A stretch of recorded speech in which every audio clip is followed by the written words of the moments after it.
Khan sir.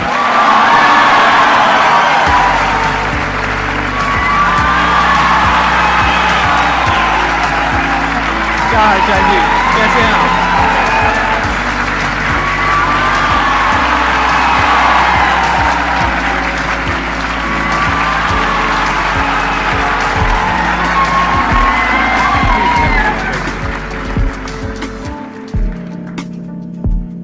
इससे पहले कि ऑडियंस आपसे कुछ पूछे या इंटरेक्ट करे, मेरे माइंड में एक क्वेश्चन है आपके लिए जी।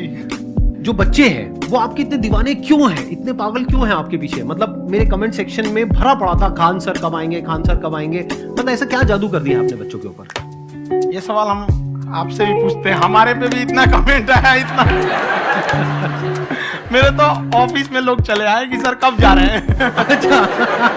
क्योंकि हम लोग का तो एग्जैक्ट है वही पढ़ाना है। हाँ। तो देखिए हम लोग का मेन है कि बच्चों को जो जरूरत रहती है कि अगर लड़का पढ़ने आया है ना उसके मन में कोई डाउट ना रह जाए। हम उसको कहते हैं कि हम तुम्हें पढ़ा रहे हैं, दम है तो भूल के दिखाओ, याद करके नहीं।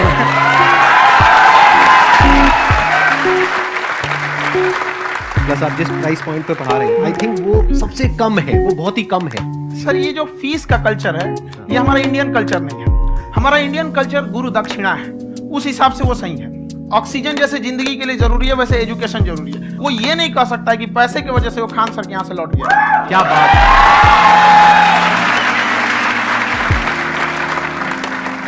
मैंने देखा कि आपका ये जो चैनल है कि ये पिछले 3 साल के अंदर अंदर ही ग्रो किया है। हमको जब चैनल शुरू हुआ तो ये एक दिन में हम 4-5 वीडियो बनाए। एक हमको कुछ आता, आज भी नहीं आता इतना, तो हम देख के कैमरा उमरा तो हम कंफ्यूज हो गए, बाप रे। तो हम एक ही दिन में वीडियो शूट किया, पढ़ाने वाला टॉपिक था। हमको उसके बाद कभी वीडियो ही नहीं, 6-7 वीडियो एक ही बार शूट कर लिए। और एक जो थे जिनका कैमरा वगैरह था, मेरे पास कैमरे भी नहीं थे उस टाइम, और कैमरा 35,000 का था, तो 6 महीना इसी में लग गया। जो 35,000 इसी में फंस जाएगा। तो उनके कैमरे से शूट किए, उन्होंने कोई चार्ज लिया, उसके बाद हम छोड़ ही दिए। लॉकडाउन लगा तब हम कहें आप कैसे पढ़ाएंगे, हो तो 1 दिन 2 दिन करते करते अचानक लंबा हो गया। तब हमको लगा, याद आया कि ओहो मेरा एक चैनल भी है वहाँ पे।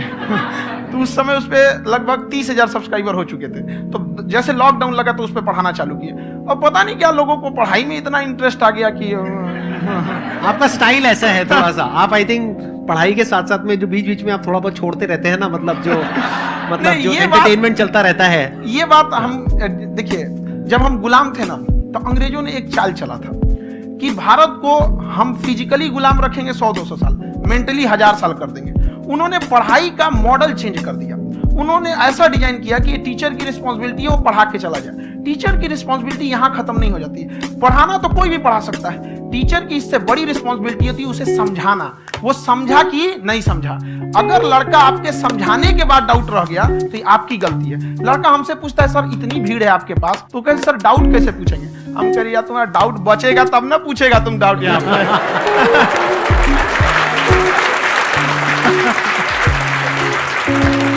कॉन्फिडेंस नेक्स्ट लेवल है आंसर का, मानना पड़ेगा। और शायद यही वजह है इनकी जो ग्रोथ है उसका। किसी ने शायद सपने में भी नहीं सोचा होगा कि पिछले 2 साल के अंदर अंदर जो आपके चैनल की ग्रोथ हुई है, जैसे आप खुद ही बता रहे हैं कि लॉकडाउन के टाइम पे आपके 30,000 के करीब सब्सक्राइबर्स थे, आज की डेट में 17 मिलियन है। और मेरा एक क्वेश्चन और है, इससे पहले कि ऑडियंस में से आपसे कोई क्वेश्चन पूछे, कि कई बार आप ऐसे भी टॉपिक्स टच करते हैं जो थोड़े से कंट्रोवर्शियल है या थोड़े से सेंसिटिव है, जिसके ऊपर बात करने की हिम्मत आई थिंक बहुत ही कम लोगों में है।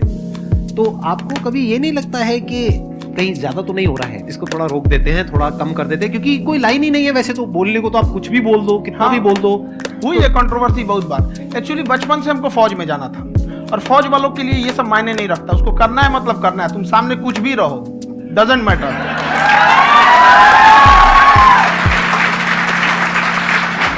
और मैंने YouTube पे देखा कुछ वीडियोस में कि आपका जो इंस्टीट्यूट है वहां पर आज से कुछ साल पहले कुछ बम गिरे थे। कुछ गिरे थे, कुछ तो बहुत सॉलिड जगह गिरा था, फटा नहीं वो। मतलब आपके आसपास? हाँ, बम को भी पता है कि टीचर की इज्जत किया जाता है। क्या बात है, क्या बात है।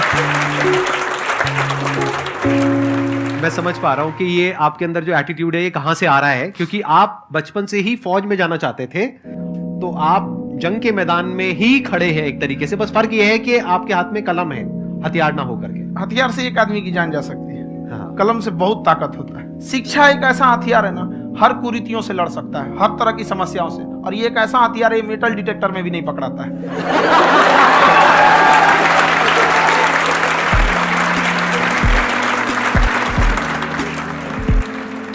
मेरा क्वेश्चन ये है कि अभी प्राइवेट ऑर्गेनाइजेशंस में पीटने का, पनिशमेंट का ये सिस्टम जो है खत्म हो गया है।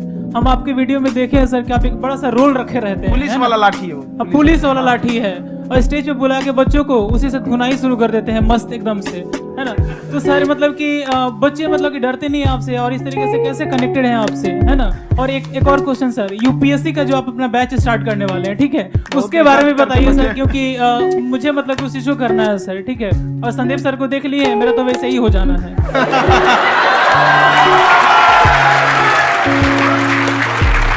क्या हो जाना है? मेरा पूरा कंप्लीट करो। I'll be an IAS officer next year because I have seen you sir. My day is like complete sir. All the best. Thank you so much sir. Thank you. पूरा बोला करो। Thank you. देखिए, लड़कों को जहां तक पीटने की बात है, जब पढ़ाने की बात आएगी तो उसको हम पूरे बेहतरीन ढंग से पढ़ाएंगे। लेकिन जब सजा देने की बात आएगी ना, तो वो भी बेहतरीन ढंग से होगा। ऐसा थोड़ी होगा कि बस एक ही चीज बेहतरीन ढंग से होगा। और डर का होना बहुत जरूरी है। ये डर भी अपने आप में एक मोटिवेशन है, क्योंकि जब आपके अंदर एक थोड़ा सा डर रहे ना, तो डर के भागिए मत। एक ऐसा डर जिसको आप लगे कि नहीं नहीं थोड़ा सा और करने की जरूरत है, फिर तो ये हम इसको क्रॉस कर जाएंगे आप। तो लड़कों के अंदर ये डर बनाना भी जरूरी रहता है। और रही बात यूपीएससी वाले की, जो आपने बोला, बहुत सारे लड़के वेट कर रहे हैं यूपीएससी की, क्योंकि 2-2.5 लाख फीस सारे लोग एफोर्ड नहीं कर सकते। और हमारा वही रहता है, हम तो ज्यादातर हमारे स्टूडेंट देखेंगे तो किसी के रिक्शा वाला, सब्जी वाला, यही लोग, इनको तो 2.5 लाख रुपए, इनके पास पूरी संपत्ति नहीं होती है, फीस कहाँ से भरेंगे वहां पे, उसके बाद रहेंगे कहाँ से। तो ऑल ओवर इंडिया से, कश्मीर से कन्याकुमारी तक, गरीब से गरीब भी लड़का उसको पढ़ सकता है। यही कुछ 1000 रुपये मंथली, 12-14 हजार साल का पड़ेगा, खत्म हो जाएगा इतना में।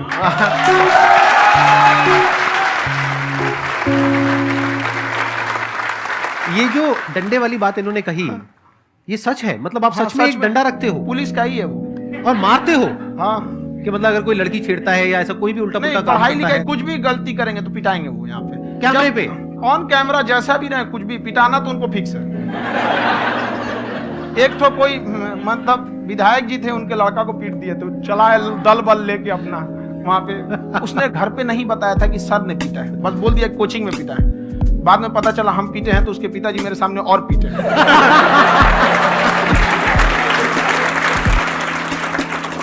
सर आपका सबसे बड़ा डर क्या है, आप दोनों का? फौजी को डरे नहीं लगता है, बाकी अफसर से पूछिए। आज के सेशन से पहले कोई डर नहीं था, लेकिन अब मुझे इनकी डंडे वाली कहानियां सुन करके डर लग रहा है कि कहीं मैंने गलती से कुछ बोल दिया और इन्होंने कहीं पीछे कुछ रखा हुआ है, और यही आ करके अगर इन्होंने मेरी पिटाई कर दी तो बहुत बुरा हो जाएगा। तो इसलिए हमको थोड़ा डर लग रहा है।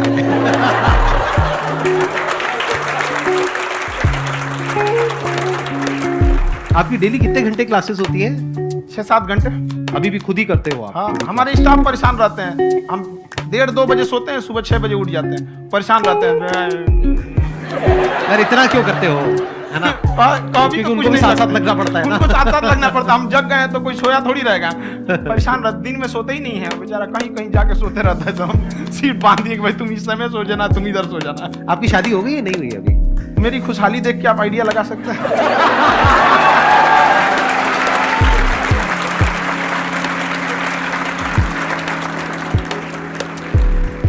First of all I would like to say sir thank you so much to you and to your team कि आपने मुझे यहाँ आने का मौका दिया। एंड सर अब तक मैंने आपको सिर्फ फ़ोन या लैपटॉप में ही देखा है दोनों को, आज फर्स्ट टाइम लाइव देख रही हूँ तो बहुत अच्छा लग रहा है। तो मेरा क्वेश्चन ये है सर आपसे, जब हम लाइफ में कोई डिसीज़न लेते हैं कि हमें ये पर्टिकुलर चीज़ करनी है, और क्योंकि हम डिसीज़न लेते हैं तो हमारी आदत है कि पहले हम 4 लोगों से पूछते हैं कि तू बता तेरी क्या राय है, तू बता तेरी क्या राय है। तो उनमें से अगर कोई हमें कह देता है कि ये बेकार डिसीजन है मत कर, तो हमारा माइंड कहीं ना कहीं डाइवर्ट होने लगता है और उसकी वजह से हम अपना डिसीजन चेंज कर देते हैं। तो मेरा क्वेश्चन ये है कि कैसे हम अपने डिसीजन पे स्टिक रहे, कैसे हम जो दूसरे के ओपिनियन है उनको अफेक्ट ना होने दें अपने ऊपर। दूसरे से सलाह लेने से पहले एक बार खुद उस पर रिसर्च कर लेना चाहिए, ताकि आप सामने वाला क्या सलाह दे रहा है आपको समझ में आना चाहिए। यहाँ पर ऐसा नहीं है कि कई बार ऐसे होते हैं कि दूसरे वाले को एक्सपीरियंस होता है, तो अगर आपको पहले से आइडिया है, उसके बारे में आप बेहतरीन ढंग से रिसर्च किए हैं कि क्या इसमें प्लस पॉइंट है, क्या निगेटिव है, उसके बाद आप किसी से सलाह लेने जाइए। ये नहीं कि मन में ऐसी बताओ गड़बड़ा जाएगा तुम वहां पर। पहले आपको R&D करना पड़ता है, समझ में आया कि नहीं। और जिंदगी हो या गाड़ी, जीतेगा वही जो टाइम पे गियर चेंज कर रहा है। तो डिसीजन चेंज करना बहुत ज्यादा गलत नहीं है। इन्होंने बहुत अच्छी बात कही है और मैं इसी बात पे थोड़ा सा और ऐड ऑन करूंगा कि ये जो आपने कहा ना कि अपने डिसीजन पे स्टिक कैसे रहें, ये कोई अच्छी क्वालिटी नहीं है, क्योंकि टाइम टू टाइम आपको अपने डिसीजंस को चेंज करना होता है। जैसे आपने 4 लोगों से डिस्कस किया, कोई इंसान कुछ पॉजिटिव बोल रहा है, कोई नेगेटिव बोल रहा है, उससे फर्क नहीं पड़ना चाहिए। डिपेंड ये करता है कि वो जो बोल रहा है उसका बेसिस क्या है। क्या वो किसी नॉलेज या एक्सपीरियंस के बेस पे बोल रहा है या ऐसे ही कुछ भी बोल रहा है? ऐसे ही बोल रहा है तो फिर उसकी बात पे ध्यान क्यों दे रहे हैं? अगर किसी नॉलेज या एक्सपीरियंस के बेस पे बोल रहा है, फिर चाहे वो पॉजिटिव बोल रहा है चाहे नेगेटिव बोल रहा है, दोनों ही मायने रखता है। उसके बाद में रिसर्च करनी है और फिर रिसर्च करने के बाद में फाइनल डिसीजन अपना खुद का होना चाहिए। अब वो डिसीजन उससे अलग भी हो सकता है जो आपने पहले लिया था, और वो सेम भी हो सकता है। सर मेरा क्वेश्चन दोनों से है आपसे, how to deal procrastination and laziness.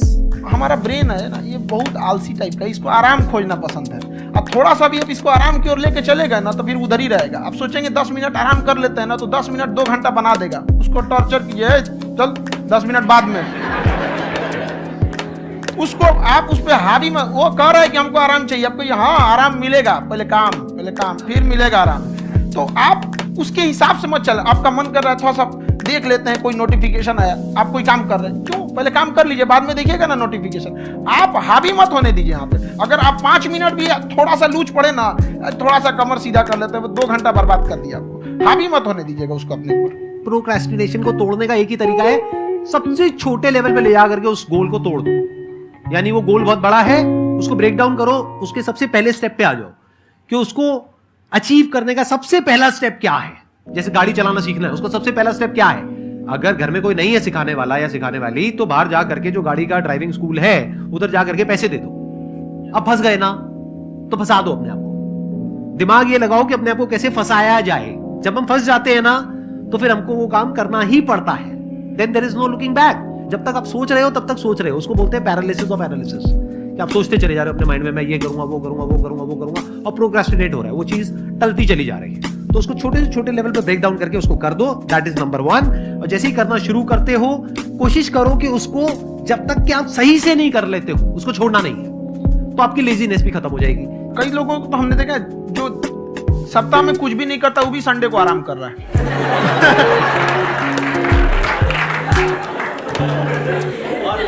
वैसे कहा भी जाता है कि अगर कोई काम आपको करवाना है ना, तो ऐसे किसी इंसान को दो जो बिजी है। हाँ। ऐसे आदमी को मत दो जो खाली है। ये परफेक्ट एग्जाम। किसी को भी आप देखिएगा जिसको आप कहते हैं कि मतलब थोड़ा ठीक ठाक आप समझते हैं कि नहीं ये बहुत आगे निकल, वो एक काम को खत्म करने के बाद कभी आराम नहीं करेगा। एक काम खत्म हुआ उसको लगेगा हाँ एक खत्म हो गया, अब दूसरा करना चाहिए। और वही जिसको देखिएगा एक खत्म हो गया, अरे आराम करना चाहिए, कभी नहीं, लाइफ में आखिरी सांस तक।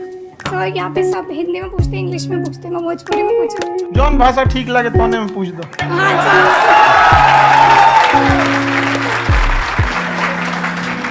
सर ये पूछे के चाहते हैं नहीं कि जैसे हमने के पढ़ाई करी नहीं सर, तो कभी कभी डेली टारगेट्स जो होला वो कंप्लीट ना होला। अगर टारगेट्स कंप्लीट भी होला तो फिर ऐसा इरिटेशन या फिर वो एंजाइटी या फिर कि और करना है या फिर अभी नहीं हुआ, वो चीज हमेशा रहेगा। तो वो कम कैसे करल जाए? देखिए टारगेट्स को ना हम लोग को एक अपने हिसाब से पहले फिट करना चाहिए। ऐसा नहीं कि दूसरे किसी इंसान को देख के हम टारगेट फिट कर ले। कोई लड़का 8 घंटा पढ़ रहा है, कोई पहली बार अभी पढ़ना ही चालू किया, उसको देख के 8 घंटा पढ़ेगा तो पढ़ाई छोड़ देगा। तो आप अपनी क्षमता के हिसाब से देखिए कि आप कितना पढ़ सकते हैं। अगर आपने एक घंटे को बना लिया कि हम 1 घंटा पढ़ सकते हैं, अगले 1 हफ्ते तक उसको सस्टेन रखिए। जिम में कैसे करते हैं लोग, पहले दिन उठा लीजिएगा 1 कुंटल तो हार्ट अटैक हो जाएगा। तो वो धीरे धीरे टारगेट सेट कीजिए और अपनी क्षमता को भी देखिए। हर इंसान की क्षमता अलग है। कंगारू को देख के हाथी छलांग मारेगा, पैर तोड़ के बैठ जाएगा।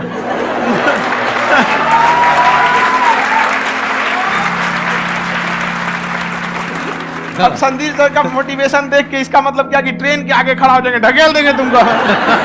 हालांकि ऐसा कर देते हैं, लेकिन ऐसा करिएगा लोग नहीं, क्षमता पता होना चाहिए। आपके अंदर एंजाइटी हो रही है कि मैंने कर तो लिया है। आप ये नहीं कह रहे कि मैंने कुछ भी नहीं किया है फिर मेरे को एंजाइटी हो रही है। आप ये कह रहे हो मैंने काफी कुछ कर लिया है फिर भी एंजाइटी हो रही है कि कहीं कुछ छूट तो नहीं गया है।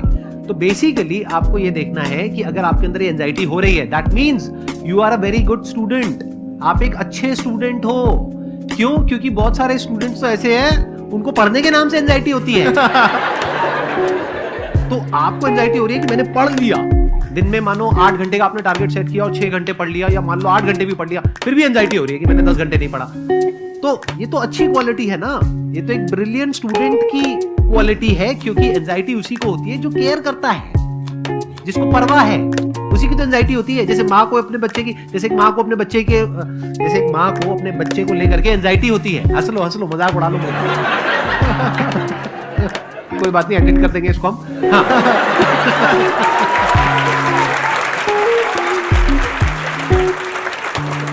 जैसे एक माँ है, उसको अपने बच्चे को लेकर के एंजाइटी होती है, थोड़ी सी भी तबीयत खराब हो जाए उसको एंजाइटी होती है, चाहे बच्चा ठीक भी है, डॉक्टर को नहीं होती है। क्यों? क्योंकि माँ को उस बच्चे से प्यार है। तो दैट मीन्स कि आप अपनी पढ़ाई को लेकर के सीरियस हो, इस वजह से आपके अंदर एंजाइटी हो रही है, विच इज नॉर्मल।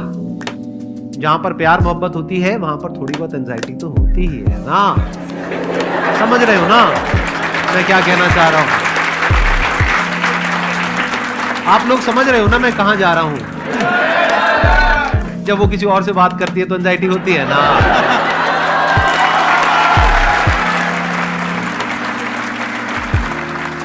सर, आपकी स्टोरी हमने सुनी थी, तो एक टाइम आया था जब आप गंगा किनारे जाके बैठ गए थे, उस समय आपको कुछ समझ नहीं आ रहा था। तो उस समय मतलब आपने ये डिसीजन कैसे लिया कि अब आगे नहीं, यहाँ से वापस जाना है? रास्ता ही नहीं था। घर जाने के लिए एटलीस्ट 90 रुपए चाहिए थे, जेब में 40 रुपए थे। कैसे घर जाते हैं? और हम गंगा के किनारे चुपचाप बैठे बैठे हम कहें कि अब बहुत टेंशन हो गया, अब घर जाना चाहिए। रूम पे तो किराए के रूम पे ही आदमी सारे लोग रहते हैं। गए वहां पे तो रूम लॉक हो गया था। तुम खटखटाए तो ऊपर से गुस्सा से बोले जो ऑनर थे, क्या टाइम हो गया है? तुम 9-10 बज रहा होगा। घड़ी देखिए तो 2 बज रहा था रात का, 2-2:30 बज गया था वहाँ। टेंशन में आप तो होता है, कई बार ऐसा समय आएगा कि लगेगा जैसे आप कुछ नहीं हो सकता है। तो इससे घबराना नहीं है। कभी कभी गुच्छे की आखिरी चाबी भी ताला खोल देती है। जो बातें आपने बताई कि घर में प्रॉब्लम्स ये तो बहुत लोगों ने फेस करी वहां पर, आप अकेले नहीं है, बहुत लोगों ने ये प्रॉब्लम्स फेस करी, बहुत तरह की प्रॉब्लम्स देखी, बहुत तरह की स्ट्रगल्स देखी, लेकिन वो सब इतने कामयाब नहीं हो पाए जितने कि आप हुए। तो आपके अंदर ऐसा कुछ ना कुछ है जो औरों के अंदर नहीं है। तो वो मैं जानना चाह रहा हूं कि वो ऐसा क्या था जहां से कि आपका दिमाग यहां तक सोच पा रहा है कि मैं पूरे इंडिया में इतने बड़े लेवल का चेंज लेकर के आ सकता हूं, एजुकेशन फील्ड में रेवोल्यूशन लेकर के आ सकता हूं। ये सोचना ही बहुत लोगों के बस का नहीं है। मेरी एक खुद की थिंकिंग, अगर हमको कोई 100 रुपए किसी काम के लिए दिया, हम सबसे यही करते हैं, तो हम कोशिश करते हैं उसे 200 का रिटर्न दे। अगर कोई हमसे 200 रुपया फीस दे रहा है, 250 दे रहा है, तो हम उसको ये कोशिश करते हैं कि तुम्हें ऐसा लगे कि नहीं भैया हमने 10-20 हजार का पढ़ लिया। वो ईमानदारी से कभी कमी। और हमेशा अगर हम प्रॉमिस X का करते हैं तो डिलीवर 4X करना चाहते हैं। ध्यान से सुनना, ध्यान से समझना इस फर्क को। अगर आप समझ पाए तो बहुत आगे जाओगे लाइफ में। एक वो होते हैं जो ये सोचते हैं कि हमें सब कुछ मिल जाए, हमें कुछ भी करना ना पड़े। दूसरी कैटेगरी होती है लोगों की जिनको जितना मिलता है उसमें भी चोरी चकारी करते हैं या कोशिश करते हैं कि उससे कम दे सामने वाले को जितना कि हमें मिल रहा है। तीसरी कैटेगरी होती है लोगों की जो इनके जैसे लोग होते हैं, वो क्या करते हैं, वो ये सोचते हैं कि अगर मैंने किसी से 1 रुपए भी लिया, देखा जाए तो 200-250 रुपए कुछ भी नहीं होता है, 200-250 रुपए अगर मैंने लिया तो कैसे उसको 400 रुपए की वैल्यू दूं। ये जो थिंकिंग है ना, यही एक फर्क होता है एक ऐसे इंसान में जो बहुत आगे निकल जाता है और उस इंसान में जो मीडियोकर रह जाता है। आप अपने आप को अपने आप के ऊपर समय दीजिए, उसको डेवलप कीजिए। जब आप अपने आप के ऊपर खर्च करते हैं तो आने वाले समय में लोग गूगल पे आपको सर्च करते हैं। क्या बात है सर, ये आपने अभी बनाया है या ये कोई पुराना आपका वो है? बनते रहता है, फ्लो में बन जाता है। आपके अंदर ना सर एक कवि छुपा हुआ है कहीं ना कहीं जो बाहर आना चाहता है। कभी ना कभी आपने सोचा होगा कुछ। कभी कभी देखिए, एक चीज है, संगत का बहुत अच्छा असर पड़ता है। ये चीज को हमेशा, संगति का मतलब लोग हल्के में ले लेते हैं। संगति का मतलब होता है संग संग गति। तो अच्छे लोग के साथ रहेंगे तो संग संग अच्छी गति होती जाएगी, खराब में रहेंगे तो ये भी होता है। बट अपने आप को थोड़ा सोचना चाहिए कि हम केवल जी के मर जाएं इसके लिए नहीं आए हैं।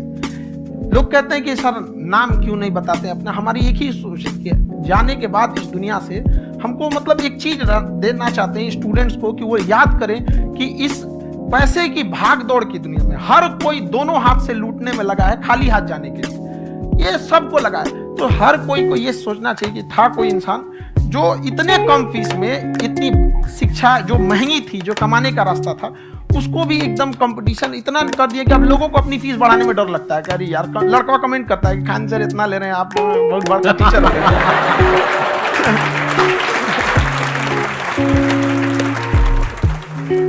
खान सर की एक क्लिप है, ये समय और समझदारी में बहुत फर्क होता है। अगर समय रहते समझदारी आ गई तो इंसान कामयाब हो गया, लेकिन अगर समय चला गया फिर समझदारी आई फिर तो बेकार है। तो सर मतलब कुछ आपको ऐसी चीज लाना चाहिए जो मतलब बच्चों जो तैयार हो रहे हैं उनको ये चीजें मतलब एंड टाइम पे दिखे। समझ रहे हैं मेरी बात? नहीं समझ?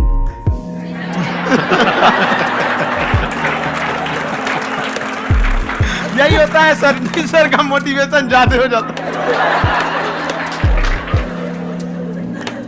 जब आप स्ट्रगलिंग फेज में हैं तो कम से कम चीजों को अपने ऊपर खर्च कीजिए, ज्यादा से ज्यादा सीखने में खर्च कीजिए। अगर आपको राजा बनने का शौक है तो गुलाम की तरह मेहनत करना सीखिए, तब राजा बनेंगे।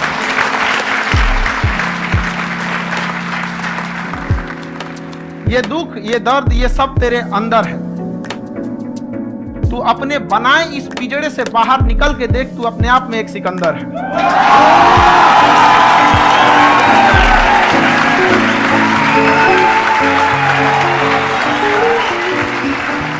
Thank you so much sir for coming. बहुत मजा आया मेरे को आपके साथ में इंटरेक्ट करके। आई एम श्योर आप लोगों को भी बहुत मजा आया होगा।